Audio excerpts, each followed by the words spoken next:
నాకు సత్యనారాయణ గారు వాళ్ళ ఇంట్లో భోజనం చేసినప్పుడు చెప్పారు, మా ఊరి వాళ్ళు శ్రీనివాస గురూజీ గారి మాటలు విని పొద్దున్న లేవడం ప్రారంభించారు. They are not belongs to brahmarakshasas, they are belongs to Brahmi Muhurtam. బ్రాహ్మీ ముహూర్తము అని పిలువబడేటువంటి ఉత్తమ కాలము, అది చాలా గొప్పది. మాకు అనుభవం, ఎందుకంటే పొద్దున్న మంగళహారతికి లేస్తాం కదా. మేము ఎప్పుడైనా లేటుగా లేచినప్పుడు చేసే జపం 7 సుత్తు అని వెళ్తుంది. అదే పొద్దున్నే 3కి లేచి స్నానాలు చేసి హారతికి వెళ్ళి అప్పుడు జపం చేస్తుంటే హరే కృష్ణ కృష్ణ కృష్ణ హరే హరే, హరే రామ రామ రామ హరే హరే, హరే కృష్ణ కృష్ణ కృష్ణ హరే హరే, హరే రామ రామ రామ హరే హరే. అప్పుడు గవర్నమెంట్ ఎక్స్ప్రెస్లా, తెలంగాణ ఎక్స్ప్రెస్లా రైమని వెళ్ళిపోతుంది. అదే మనం ఎప్పుడు మధ్యాహ్నం లేచి అర్ధరాత్రి చేస్తే అప్పుడు అని గూడ్చి పనులు అవుతుంది. కాబట్టి చాలా ముఖ్యమైన పనులు, 2 మంచి పనులు మీరు చేస్తున్నారు. ఈ గడిచి గుర్తుని చూసి గర్వపడండి. తెలంగాణ ప్రజానీకమా, తెలుగు రాష్ట్రాల్లో ఉన్న వాళ్ళ, ఈ ఊరి వాళ్ళ మిగిలిన వాళ్ళు కూడా తయారవ్వండి. ఉదయాన్నే లేవండి.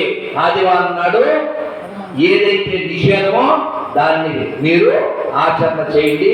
ఈ ఊరి వాళ్ళలాగా ఉత్తమంలా జీవించండి. ఈ గడిచిగుర్తి ప్రజలందరికీ మహాభారత కర్త అయినటువంటి వ్యాసుల వారి యొక్క అనుగ్రహం సంపూర్ణంగా లభించి మీరందరూ కూడా ఆ శ్రీకృష్ణ భగవానుడు పరమాత్మ యొక్క అనుగ్రహం లభించి ఆయన చరించినటువంటి ప్రదేశాలు అయినటువంటి మధుర, బృందావనము, కురుక్షేత్రము, బదరి ఇత్యాది పుణ్యక్షేత్రాలు మీరందరూ సందర్శించి ఆ భాగ్యాన్ని మీరు పొంది ఆ ఆనందాన్ని మీరు పొందాలని నేను శతదా సహస్రదా కోరుకుంటున్నాను. ఒక్క విషయం చెప్పి కూర్చోండి. సో మనం ఈ సందర్భంలో ఒక్క మహాభారతంలో మరొక విషయం నేను చెప్పి నేను ముగిస్తాను. అదేమిటంటే, మనకి తెలిసినప్పటికీ కూడా మళ్ళీ మళ్ళీ వింటూ ఉండాలి. ఎంత చెప్పినా ఈ మహాభారతం అవ్వనటువంటి ఒక గని అది చిన్నది కాదు. మహాభారతంలోనే సక్తుప్రస్తుడు అదైందా, అక్కడ దాకా రాలేదు. బాగా చెప్పినప్పుడు మళ్ళీ వినండి. ఇప్పుడైతే చెప్పేస్తాను, ఎందుకంటే అది చాలా పెద్దదైనప్పటికీ చాలా షార్ట్గా చెప్పేస్తాను. మీరు మళ్ళీ వినండి. మనందరికీ ఒక లక్ష్యం ఉంటుంది. ఏమిటంటే, పిల్లలు చూడండి, వాళ్ళ బొమ్మలు తీసుకుంటే ఏమంటారు?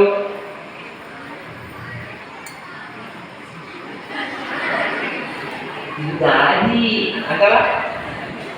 వాడు శిశువు, నీకు 50, 60, 70 వచ్చాడు కూడా నాది అంటే కదా. శిశువు అన్నాడంటే జ్ఞానం లేదు. మనం నాది అన్న ప్రతిదీ సోది, ఏది రాదు కదా. ఏదైనా మనతో వస్తుందా? కాచిగూడ రైల్వే స్టేషన్లో రైలు ఎక్కా, ఎంతగా ఉంది, లగేజ్ ఎక్కువ ఉంది, ఎక్కి చెమట పడతాయా, నీరసం వస్తుందా? ఏదో సీట్ ఉంది, అలా జారపడ్డా సామాన్లు ఆడిపోయింది. వాడు ఎదురు సీట్లో వాడు ఉండి, సార్ ఆ సీటు బాది అన్నాడు. ఏముందో తింటావు అన్నా, ఏదో ఊరి చెప్పారు. ఓ పని చేయి, దిగినప్పుడు ఈ సీటు పీకుడు వెళ్ళిపోవాలి. వీడు సోది, వాడి కనుక వాడి సీట్లో నేను ఎందుకు కూర్చుంటా, ఎండలో పోసుకొచ్చి కూర్చున్నా, మాకు సీటు మాకు నెంబర్ ఉండదా అంటే అంత జ్ఞానం లేకుండా తీసుకున్నారు. అలా ఉండకూడదు. ఈ సత్తుప్రస్తుత విషయం ఎందుకు చెప్తున్నానంటే, దాదాపు 4 రోజులు తిండి లేదు.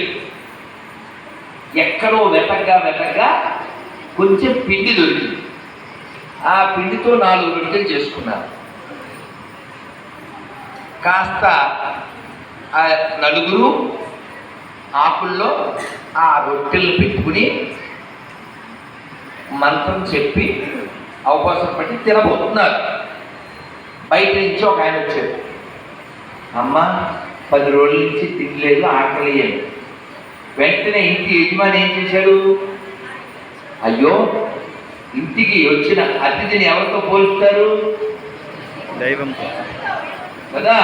మనందరికి తెలుసుగా, మాతృదేవో భవ, పితృదేవో భవ, పితృదేవో భవ, పితృదేవో భవ, ఆచార్య దేవో భవ, అతిథి దేవో భవ, అతిథి అది మన దేశం. అదేవిధంగా ఇప్పుడు ఒక సాంగ్ నేను పాడాను, ఈ వారంలో మిలియన్స్ మంది చూశారు. ఆ పాటలో ఉంది, ఇది మన దేశం, ఇది మన దేశం, ఇది మన దేశము రన్నా, ఇది స్వర్గము కన్నా మిన్నా, ఇది మన దేశం, ఇది మన దేశం, ఇది మన దేశము రన్నా, ఇది స్వర్గము కన్నా మిన్నా. ఎందుకు మన స్వర్గం కంటే ఇది గొప్పదంటే, మనకింత సంస్కృతి ఉంది. వచ్చిన వాళ్ళు దొంగైనా కూడా అతి తెలుపుని వాళ్ళందరినీ ఫోన్లో వ్యాపారం చేసుకోండి అని మనం స్థలాలు ఇస్తే, పొలాలు ఇస్తే, వాళ్ళు మన మీదకి ఎక్కి మన దేశాన్ని ఆక్రమించి, మన ధర్మాన్ని నాశనం చేసి, మన దేవాలయాన్ని ఆక్రమించి మన దేశాన్ని చీల్చారు. మన మంచితనం వాళ్ళకి చేతకానితనం అయింది. ఇంకా మనం అలా బతకచ్చా? ఎవరు తమ్ముడు తెలుసుగా సామెత, తమ్ముడు తమ్ముడే అంట.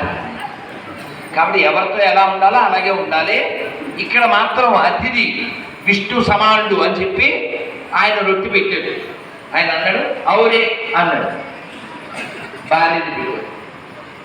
ఇంకొకటి అన్నాడు, కొడుకుది పెట్టాడు.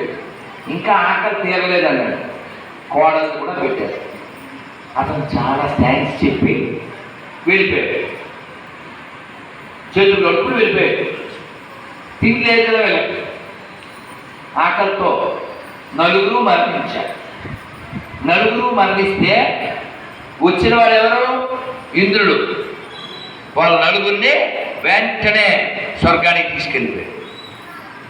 స్వర్గానికి తీసుకుపోయాడు.